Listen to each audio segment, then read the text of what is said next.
నమస్తే అండి. Welcome to my channel. Please like, share and subscribe. ఈ వీడియోలో నేను సంతోషి మాత వ్రతం 2వ వారం కంప్లీట్ చేసుకున్నానండి. ఇంకా నేను వచ్చి 7 వారాలు చేసుకుందామా అనుకున్నాను. 8వ వారం ఉద్యాపన ఇవ్వాలి అనమాట. మెయిన్గా మనం ఏ బుక్ అయితే ఫాలో అవుతున్నామో ఆ బుక్లో ఉన్నట్టే చేయాలంటండి. నాకు స్టార్ట్ చేసిన తర్వాతే తెలిసిందనమాట.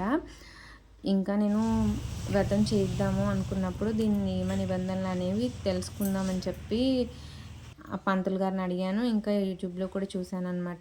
పంతులు గారు అయితే బుక్ తీసుకుంటే దానిలో అన్నీ ఉంటాయమ్మా, దాన్ని బట్టి అలా ఫాలో అయ్యి చేయడమే, ఒకసారి తీసుకురండి నేను చదివి చెప్తాను అని ఆయన అయితే చెప్పారు.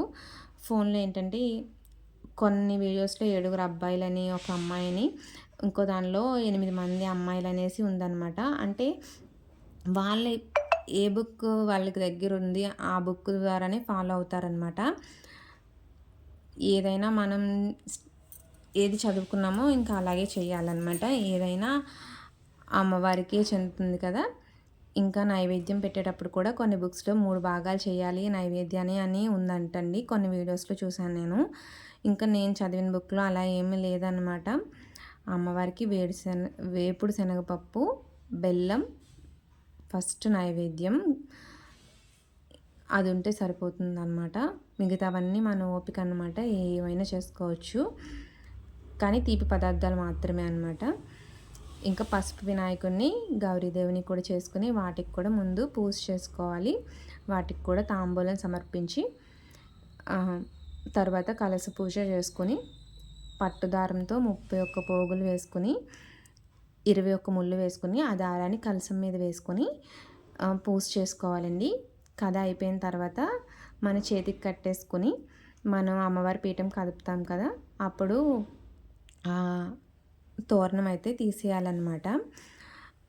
మనం వరలక్ష్మి వ్రతం చేసుకున్నప్పుడు కూడా తోరం మనం పీఠం ఎప్పుడైతే కదుపుతామో అప్పుడే ఆ తోరం కూడా తీసేయాలండి. అలా చేతిని ఉంచుకోకూడదంటండి. ఇంకా పీఠం కడిగినప్పుడు తోరం తీసేసి కాలువలో కానీ పచ్చని చెట్టు మీద కానీ వేయొచ్చు. ఇంకా నేను 7 వారాలు చేద్దాం అనుకుంటున్నాను కదా, అందుకే 7 వారాలవి కలిపి ఒకసారి పచ్చని చెట్టు మీద వేద్దాము అని అనుకుంటున్నాను. చూడాలి కాలువలోనో లేదా అదా అని. తర్వాత మనం మామిడాకుల ప్లేస్లో కూడా తమలపాకులు అనేవి యూస్ చేసుకోవాలండి. కలశంలో కూడా యూస్ చేసుకుని ఇక్కడ పులుపు అనేది తగలకుండా చూసుకోవాలి మెయిన్గా. ఇంకా ఈ వ్రతం అయితే మా అత్తయ్యగారు చేద్దామని మొక్కుకున్నారు. ఆవిడ చేయలేకపోయారు. మేము చేద్దాము అనుకున్నాము, ఇంత త్వరగా చేద్దాము అనుకోలేదు. అంటే నాకు ఈ వ్రత నియమాలు ఇవన్నీ తెలియదు అనమాట. అన్నీ తెలుసుకుని ఒకటిగా చేద్దాము అనుకున్నాను.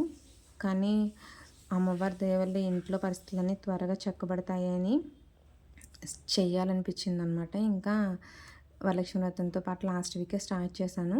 ఇది 2వ వారం. వీక్ ఏమైందంటే అండి, అస్సలు మేము ఎలా మిస్టేక్ చేసాం మాకు అర్థం కాలేదు. మా వారికి లెఫ్ట్ సైడ్ కూర్చోవాలి కదా, నేను వచ్చేసి మర్చిపోయి రైట్ సైడ్ అయితే కూర్చున్నాను అనమాట. కూర్చొని వ్రతం అయితే చేసేసాము. తర్వాత వరలక్ష్మి వ్రతం చేసినప్పుడు అయితే గుర్తొచ్చిందనమాట. ఇంకా అప్పుడైతే ఇలా చేసామేంటి అనుకున్నాను. ఏమో అసలు ఏదో ఒక ఇంకా ఈ వారం అలాంటి మిస్టేక్స్ ఏమి చేయకూడదు అని ముందుగానే గుర్తు చేసుకున్నాం అనమాట. లాస్ట్ వీక్ శనగలు కూడా ఇక్కడ నైవేద్యం వేపుడు శనగపప్పు బెల్లం పెట్టాను. మామూలుగా శనగలు అయితే నైవేద్యం ఇక్కడ పెట్టలే అనమాట. అందుకని ఇక్కడ కొంచెం శనగలు కూడా ఉడకబెట్టుకొని శనగలు, పరవన్నం, ఇంకా వేపుడు శనగపప్పు బెల్లం నైవేద్యం పెట్టుకుని ఇక్కడ మామూలు అట్టిపల్లి ప్లేస్లో చక్కెరగల్లి అట్టిపళ్ళు అనేవి వాడుకోవాలన్నమాట. ఇంకా వాడుకొని నేను ఫస్ట్ టైం ఈరోజైతే తాంబూలం రెడీ చేశాను అనమాట సుగంధ ద్రవ్యాలతో. అది కూడా అమ్మవారికి తాంబూలం సమర్పయామి అన్నప్పుడు దాన్ని కూడా అమ్మవారి దగ్గర అయితే పెట్టుకున్నాను నేను. ఇంకా కలశం వచ్చి మనం జాకెట్ ముక్క అవి 7 వారాలు ఒకటే పెట్టుకోవచ్చండి. మార్చుకోవాలనుకుంటే మార్చుకోవచ్చు, ఎన్ని వారాలు అనుకుంటే అన్ని వారాలు. నేనైతే లాస్ట్ వీక్ పెట్టుకున్నాను. గాజులు అయితే లాస్ట్ వీక్ నేను వేసేసుకుని కొత్త గాజులు అయితే వేసుకున్నాను అనమాట అమ్మవారికి.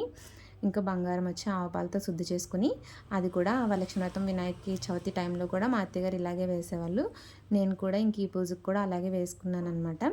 ఇంకా కలశ పూజ అయిపోయిన తర్వాత అమ్మవారికి కథ చెప్పుకొని అక్షింతలు అయితే వేసుకోవాలి. వేసేసుకుని తర్వాత హారతి అన్నీ ఇచ్చేసి అమ్మవారికి సాయంత్రం 4:30, 5 లోపు అయితే పీఠం కదిపేయమన్నారండి. ఇలా అయ్యింది.